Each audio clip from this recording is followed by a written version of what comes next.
Irmãos, vamos continuar nosso estudo na carta de Paulo aos Romanos. Estamos agora na lição 15 e temos como título Libertos da Lei para servir em novidade de vida. Nós temos sido chamados para servir, mas temos que lembrar que antes servíamos o pecado, éramos escravos da carne, de Satanás, desse sistema mundano. Mas fomos libertos da lei para servir em novidade de vida. Nosso texto principal é Romanos capítulo 7, versículos de 1 a 25. Nós vamos ler todo o texto ao longo do estudo, mas acompanhe com a sua Bíblia aberta, tenha sempre uma caneta ou lápis para fazer anotações. E se tiver uma pergunta que você não entendeu, na próxima aula, você faça as perguntas. Talvez hoje vai ser a última vez que estou longe de vocês. Espero estar no próximo domingo junto com os irmãos. Vamos falar todos juntos o versículo para memorizar. Romanos 7, 6. Eu espero que você fale junto comigo em alto e bom som. Vamos juntos? Agora, porém, libertados da lei, estamos mortos para aquilo a que estávamos sujeitos, de modo que servimos em novidade de espírito e não na caducidade da letra. Mais uma vez, vamos falar todos juntos? Agora, porém, libertados da lei, estamos mortos para aquilo a que estávamos sujeitos, de modo que servimos em novidade de espírito e não na caducidade da letra. Vamos mais uma vez, agora só os homens falando junto comigo.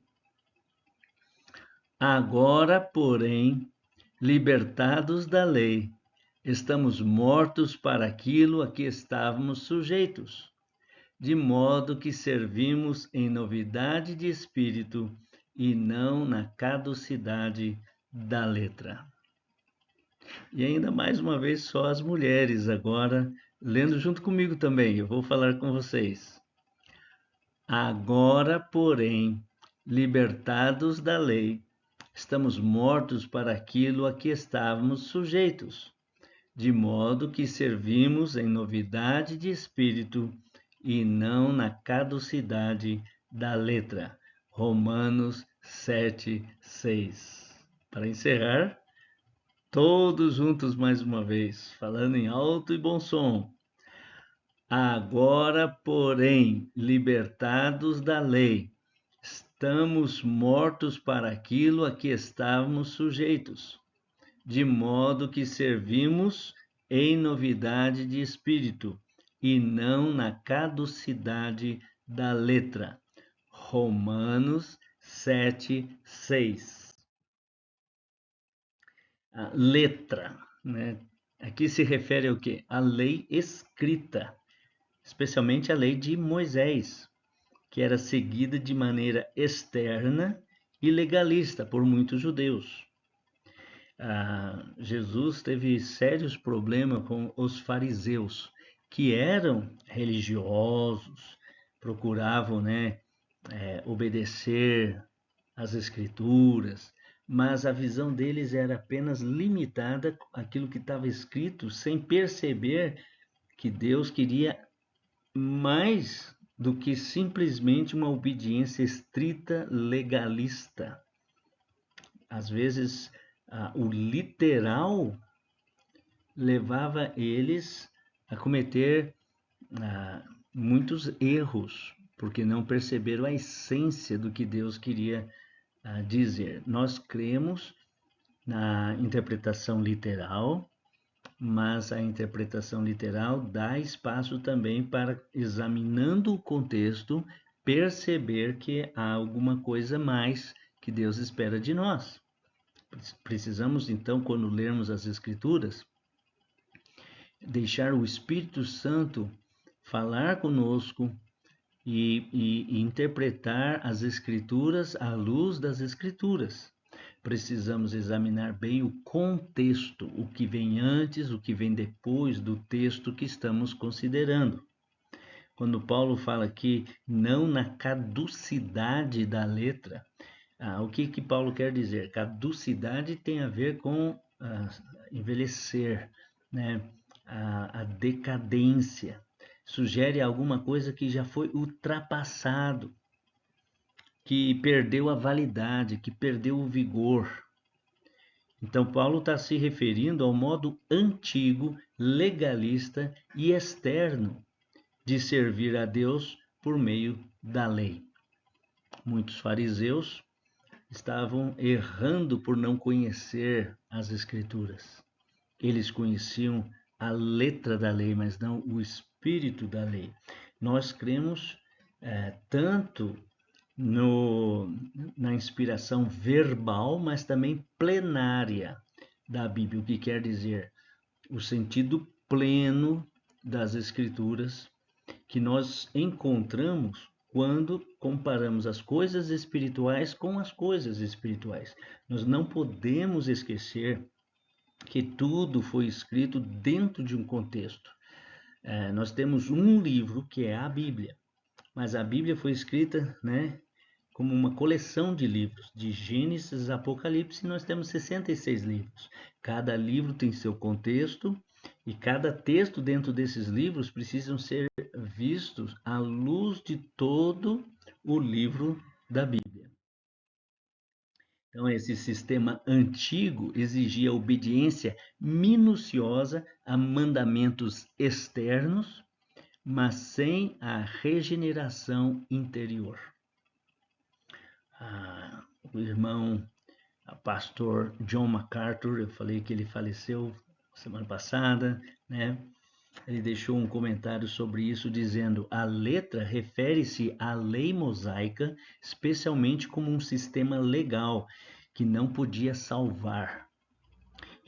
Ela tornou-se caduca com a nova aliança em Cristo. O Novo Testamento, né, que a Bíblia fala, quando Jesus celebrou a última ceia com os discípulos, ele pegou o pão, o cálice, né, e disse ao beber o suco de uva, ele disse: este cálice é o sangue da nova aliança, né, que é partido por vós. É o Novo Testamento. O Antigo Testamento passou porque ele cumpriu o seu papel, que era levar as pessoas a perceberem a necessidade de um Salvador. Agora o Salvador veio. Então agora vivemos em novidade de vida pela direção do Espírito Santo, que usa a sua palavra, incluindo o Antigo Testamento, mas não que nós sejamos sujeitos ao rigor minucioso do cumprimento externo das coisas da lei. Agora servimos em novidade de vida, guiados pelo Espírito. Então, o alvo da nossa lição é compreender que o crente em Cristo está liberto da condenação da lei. E agora ele serve a Deus não por obrigação legalista, mas em novidade de vida, pelo poder do Espírito. Como estamos estudando o livro de Atos também, o começo da igreja foi com o batismo do Espírito Santo. Todo crente tem o Espírito. Se alguém não tem o Espírito de Cristo, esse tal não é dele. E é o Espírito que nos dirige.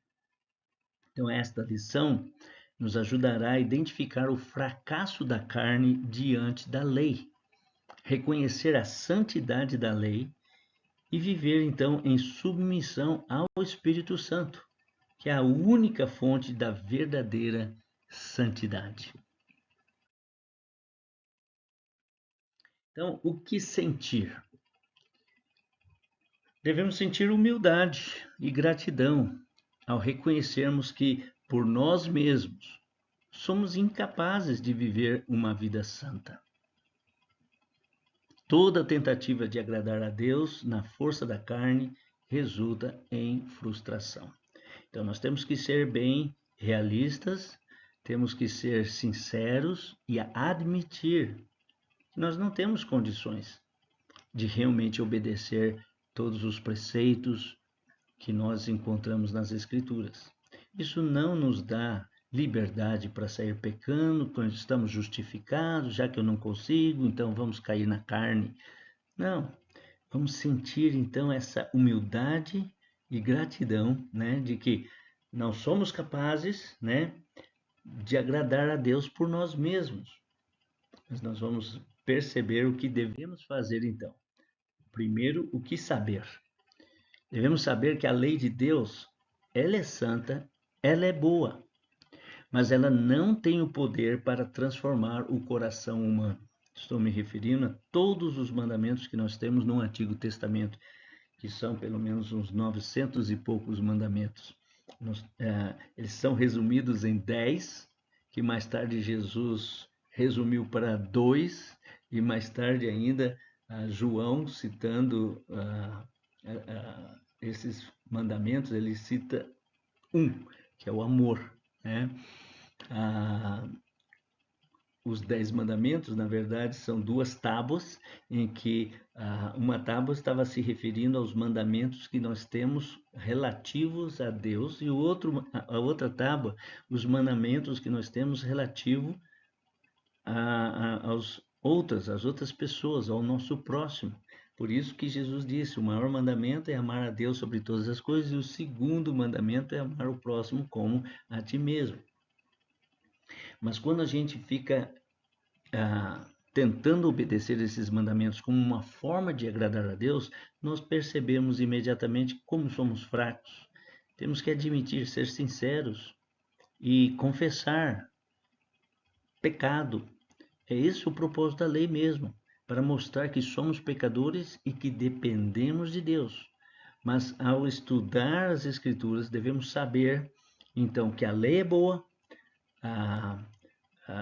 mas não pode mudar nosso coração. É por isso que Deus nos libertou da lei como meio de santificação e nos deu o Espírito Santo como novo princípio de vida. O que fazer? Devemos abandonar o legalismo, rejeitar toda tentativa de agradar a Deus por meio de regras externas e nos render diariamente ao Espírito Santo, obedecendo de coração, por amor e não por obrigação. Muitos cristãos, muitos evangélicos estão presos ao sistema antigo da lei. E o pior é que eles se orgulham e são, às vezes, falsos e mentem. Mentem para os outros, estão mentindo para si mesmos e, no fim, estão tentando impressionar Deus, mentindo para Deus de que são capazes. Essa glória pessoal faz eles se sentirem bem, mas momentaneamente, porque um dia terão que prestar contas.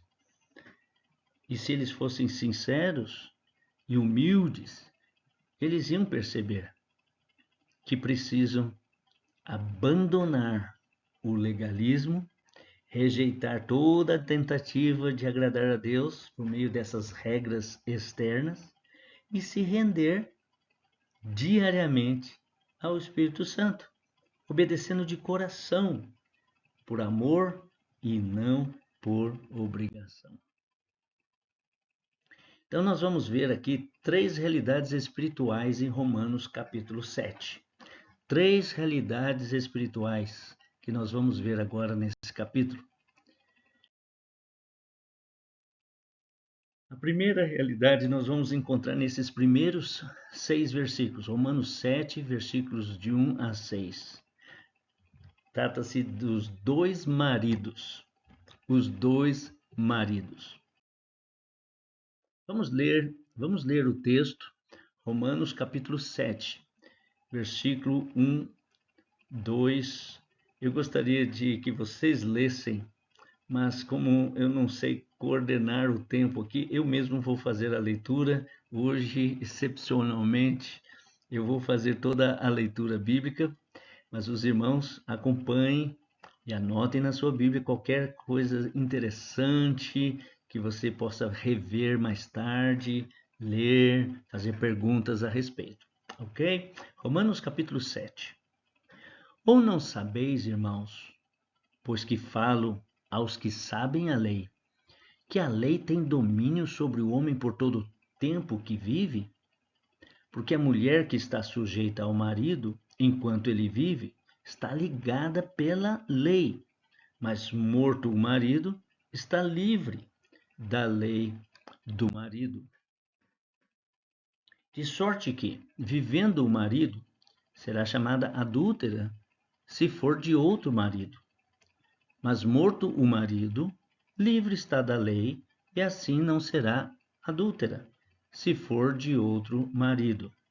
Assim, meus irmãos, também vós estáis mortos para a lei pelo corpo de Cristo, para que sejais doutro daquele que ressuscitou dentre os mortos, a fim de que demos fruto para Deus. Porque quando estávamos na carne, as paixões dos pecados que são pela lei operavam em nossos membros para darem fruto para a morte. Agora, porém, libertados da lei, estamos mortos para aquilo a que estávamos sujeitos, de modo que servimos em novidade de espírito e não na caducidade da letra. Antes de comentar o que eu escrevi aqui, é bom entender que o contexto aqui é da lei geral do casamento. Como Jesus disse, no princípio, né, Deus criou homem e mulher, né, e era que eles vivessem como uma só carne, até que a morte os separasse. Depois, Jesus ele abriu uma exceção à lei geral do casamento, que é o adultério. Por isso, ele permitiu Moisés, lá em Deuteronômio, dar a lei do divórcio, né? Que a mulher que se separava do marido, ela ganhava carta de divórcio, e se ela casasse novamente, ela não poderia separar e voltar para o primeiro marido, porque isso seria abominação. Se o marido morresse, o segundo marido morresse, ela não poderia voltar para o primeiro, porque era abominação. Quer dizer, o texto não diz que era abominação casar novamente, porque ela foi separada legalmente com a carta de divórcio. No entanto, isso era uma exceção. O livro de Malaquias diz que Deus odeia o divórcio. Portanto, mesmo que Jesus disse dessa exceção, né, que se um homem tomar uma mulher e se separar dele e casar novamente dela e se casar novamente, a não ser por causa de adultério, ele estará cometendo adultério, e ela também, né? Mas nota que a não ser em caso de adultério. Então, ele abriu uma exceção. Ele diz que foi por causa da dureza do coração do homem que Moisés permitiu, então, essa exceção, a lei do divórcio. E mais tarde, o apóstolo Paulo vai falar também, né, que em tais casos, se a mulher descrente separa do crente, ou o marido descrente separa da crente, né, Paulo vai dizer, deixa que vá, né? Nesse caso, o irmão ou a irmã não está sujeito à servidão, né? Porque foi chamado à paz. Então, nota que é uma outra exceção. Volto a repetir. Lá em Malaquias, Deus disse, Deus odeia o divórcio. Então, essas exceções não são para a gente estimular e dizer, casa e se não der certo, tudo bem, né? Como hoje em dia a razão principal dos divórcios é incompatibilidade de gênero. Simplesmente porque não estão se dando, eles se divorciam, sem reconhecer que Deus diz que Deus odeia o divórcio.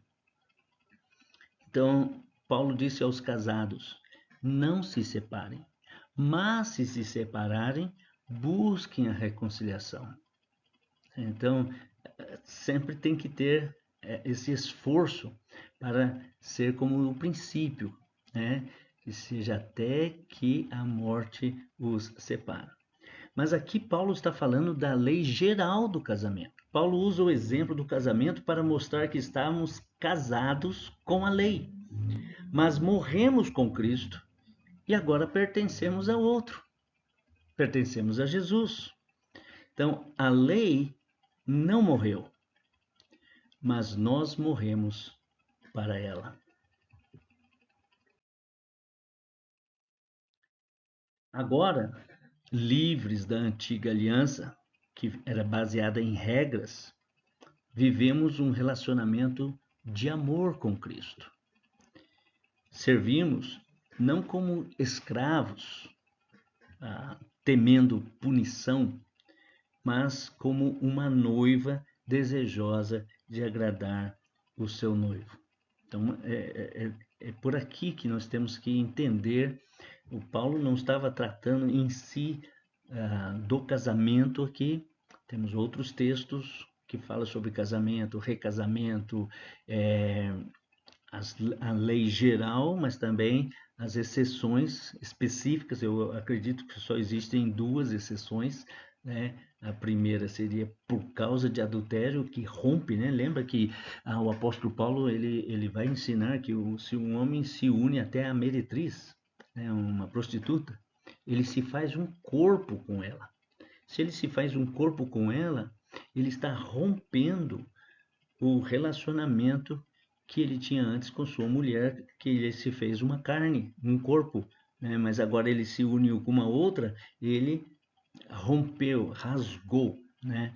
É por isso que então Jesus disse, a não ser em caso de porneia, né? Que ele vai dizer que é a prostituição, o relacionamento sexual ilícito, a não ser por causa disso. Qualquer outra separação e novo casamento seria, então, também adultério. No entanto, o apóstolo Paulo ainda vai abrir uma outra exceção, ele fala por inspiração, né? Ele vai dizer, se o marido descrente deixa a mulher, né? Nesse caso, ela é abandonada. Isso vai mais ou menos no mesmo nível de relação sexual ilícita, ela é abandonada, né? Nesse caso, Paulo diz, o irmão e a irmã não está sujeito à servidão, ou seja, ao rigor da lei. Deus vos tem chamado à paz, né? Então, é uma exceção. A lei geral do casamento é o que Paulo está falando aqui em Romanos capítulo 7, né? E ele está usando esse exemplo, né, para ilustrar, então, o novo relacionamento que nós temos com Cristo. Nós morremos. Não foi a lei que morreu. Nós morremos. E agora pertencemos a Jesus Cristo. Servimos não como escravos temendo punição, mas como uma noiva desejosa de agradar o seu noivo.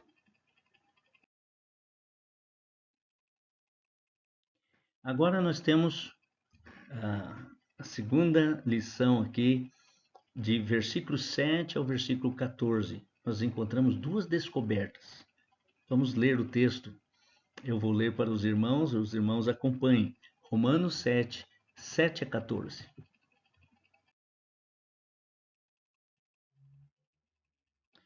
Que diremos, pois? É a lei pecado? De modo nenhum. Mas eu não conheci o pecado senão pela lei, porque eu não conheceria a concupiscência se a lei não dissesse, não cobiçarás. Mas o pecado, tomando ocasião pelo mandamento, operou em mim toda a concupiscência, porquanto, sem a lei, estava morto o pecado. E eu, em algum tempo, vivia sem lei. Mas vindo o mandamento, reviveu o pecado e eu morri. E o mandamento que era para a vida, achei eu que me era para a morte. Porque o pecado, tomando ocasião pelo mandamento, me enganou e por ele me matou. Assim, a lei é santa e o mandamento santo, justo e bom. Logo tornou-se-me o bom em morte? De modo nenhum. Mas o pecado, para que se mostrasse pecado, operou em mim a morte pelo bem, a fim de que pelo mandamento o pecado se fizesse excessivamente maligno. Porque bem sabemos que a lei é espiritual, mas eu sou carnal, vendido sob o pecado. Então vamos entender o que Paulo está tentando nos ensinar aqui nesse texto, né? A lei tem três funções reveladas por Paulo. Quais são essas funções que a lei tem? Primeiro, revelar o pecado. Por que Deus deu a lei? Para revelar o pecado, para mostrar o quão somos pecadores. Segundo, para provocar e energizar o pecado na carne, de modo que possamos entender quão maligno é o pecado. A lei mostra, né, como o pecado é vil e como nós somos fracos, como a nossa carne estava sujeita ao pecado. Nós éramos escravos do pecado. Mas a lei tem a função também de mostrar então essa pecaminosidade do pecado. Três funções principais aqui reveladas por Paulo. A lei é boa, mas nós somos carnais.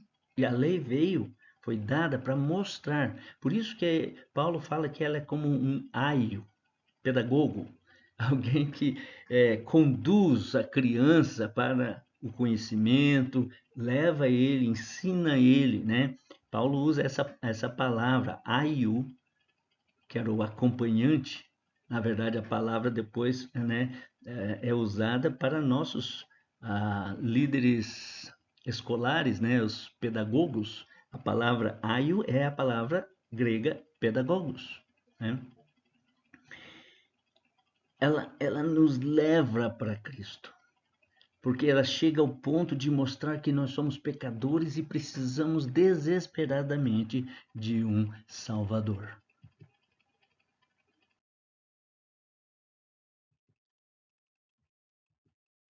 Então, a natureza pecaminosa, ela se rebela ainda mais quando confrontada pela lei. O homem, quando escuta a palavra de Deus, a princípio ele tenta se justificar, a princípio ele tenta fugir.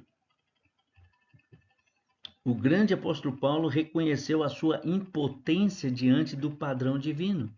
Lembra que ele tentou lutar contra os agrilhões. Né? Jesus disse para ele: dura coisa te é recalcitrar contra os agrilhões. Aquelas ah, pontiagudas, né, que eram usadas para levar o animal, para conduzir o animal. Ele estava tentando lutar contra aquilo que ele sabia que era a palavra de Deus e que estava lutando contra a sua própria consciência. Isso levou então a abandonar o orgulho e reconhecer que a sua carne não poderia produzir santidade. Ele literalmente caiu do cavalo. E é o que a gente espera, que as pessoas que ouvem a palavra de Deus, elas caiam em si, reconheçam a sua pecaminosidade, confessem ao Senhor o quão são miseráveis pecadores que merecem a punição de Deus.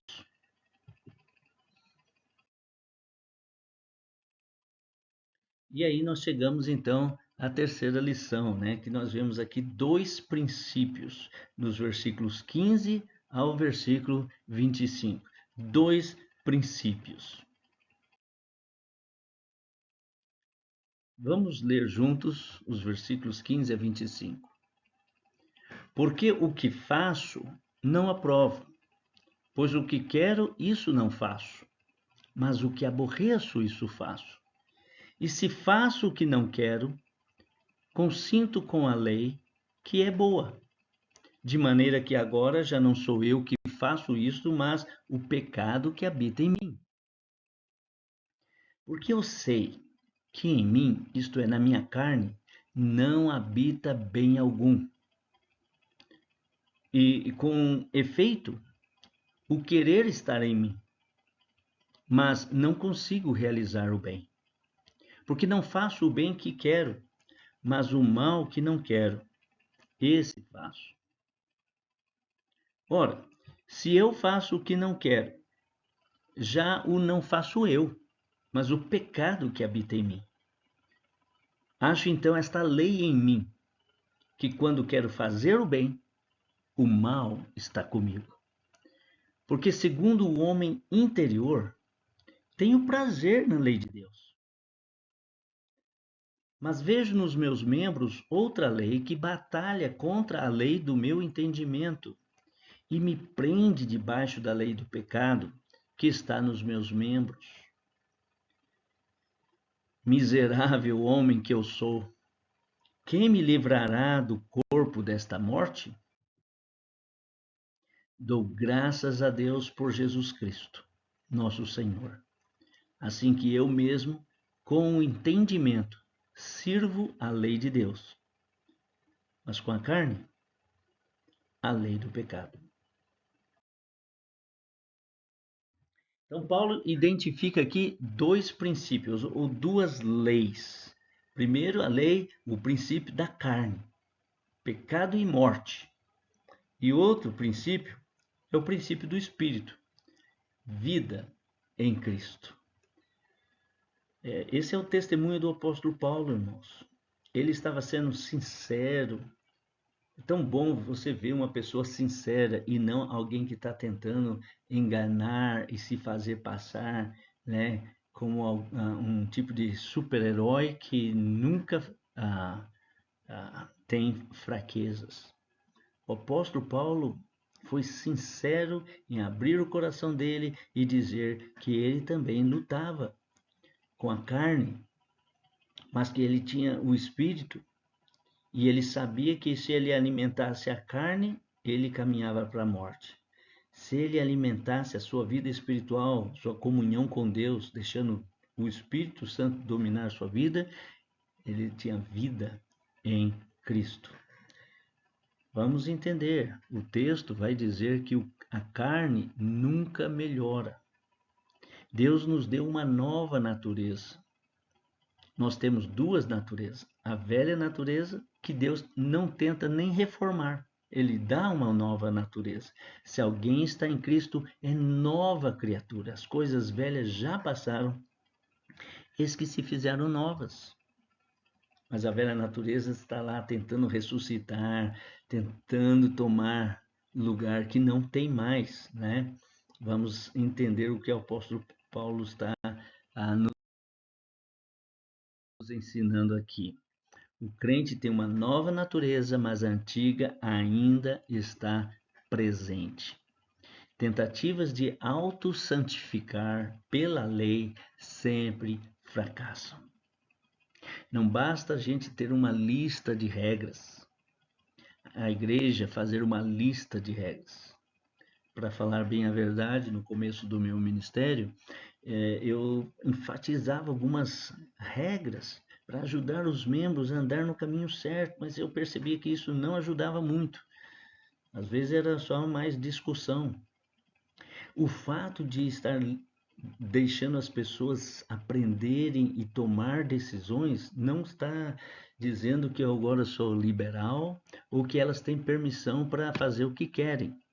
Mas é importante que os crentes aprendam que nós não estamos andando debaixo de regras, simplesmente. Isso não vai ajudar, nenhum crente vai amadurecer só seguindo regras de homens, ou mesmo as leis de Deus, quando são obedecidas apenas exteriormente, só para agradar uma igreja, agradar o pastor.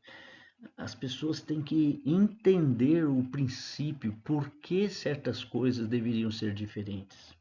Buscar conhecer a vontade de Deus e perceber que são diferentes e que não deveriam simplesmente agradar as pessoas.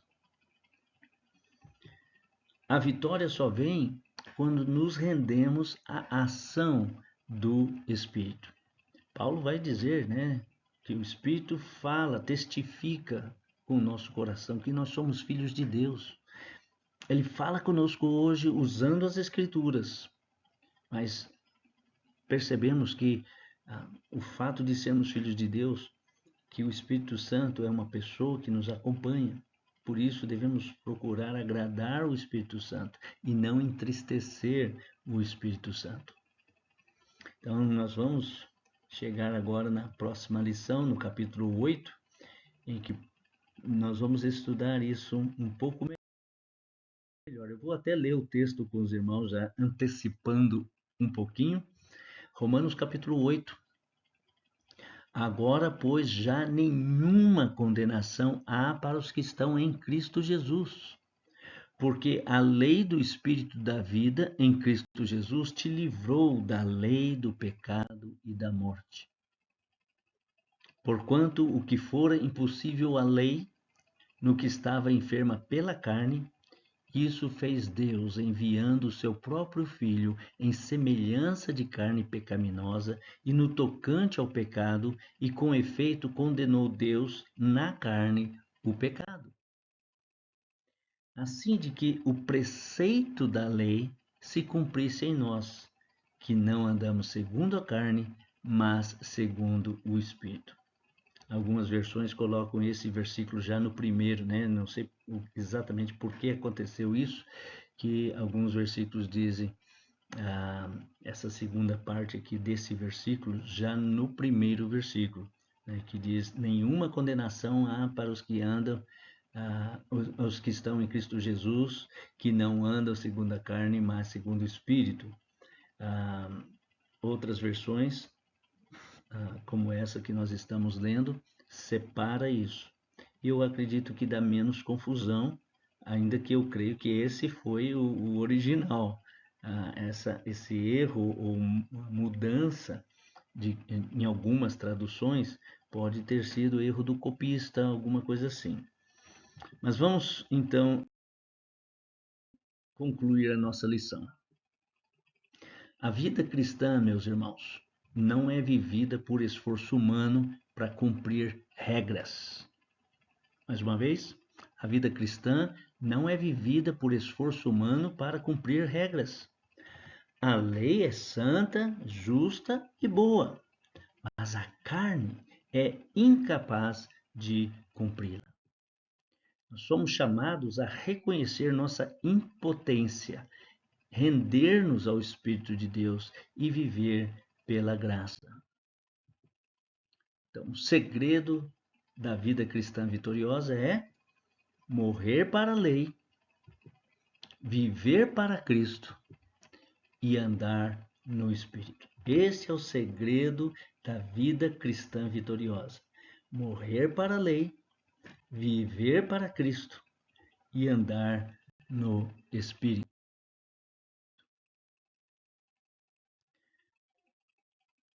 Fazendo uma aplicação prática, você tem vivido como quem ainda está casado com a lei ou como a noiva de Cristo? Nós somos a noiva de Cristo. Nós devemos procurar a santidade, porque Cristo merece, né, que sejamos separados. A nossa posição diante de Deus é que já somos santos.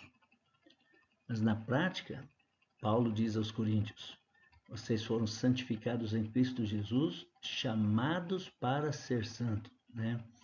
Então, além de já termos sido santificados, nós devemos nos santificar, nos purificar. E as suas boas obras são fruto do Espírito ou fruto do esforço próprio? Você sabe que muitas pessoas, mesmo descrentes, tentam ter uma vida melhor e aí eles seguem livros de autoajuda, leem como melhorar, como se relacionar melhor, como salvar seu casamento, como os princípios de finanças e tudo, eles querem melhorar. Mas nós, irmãos, não devemos apenas seguir regras e métodos humanos, mas nós deveríamos deixar o Espírito Santo controlar nossa vida para que ele produza em nós o fruto do Espírito, que é amor, alegria, paz, longanimidade, benignidade, bondade, fé, mansidão, domínio próprio. Hoje, então, reconheça a sua incapacidade de agradar a Deus pela carne e renda-se ao Espírito. Abandone o legalismo e receba a liberdade e o poder de viver pela graça. Então, para meditar, Romanos 8:2, já é para a semana que vem, você já pode ir meditando nesse versículo. Porque a lei do Espírito de vida em Cristo Jesus me livrou da lei do pecado e da morte. Mais uma vez, porque a lei do Espírito de vida em Cristo Jesus me livrou da lei do pecado e da morte. Vamos falar todos juntos mais uma vez. Porque a lei do Espírito de vida em Cristo Jesus me livrou da lei do pecado e da morte. Romanos 8:2. Que Deus abençoe. Uma boa semana. Mas agora nós vamos ter ainda o culto, né? Que você prepara o seu coração. Um intervalo e logo em seguida teremos o culto e depois, então, assim, o meu desejo é que você tenha uma boa semana pondo em prática esses princípios.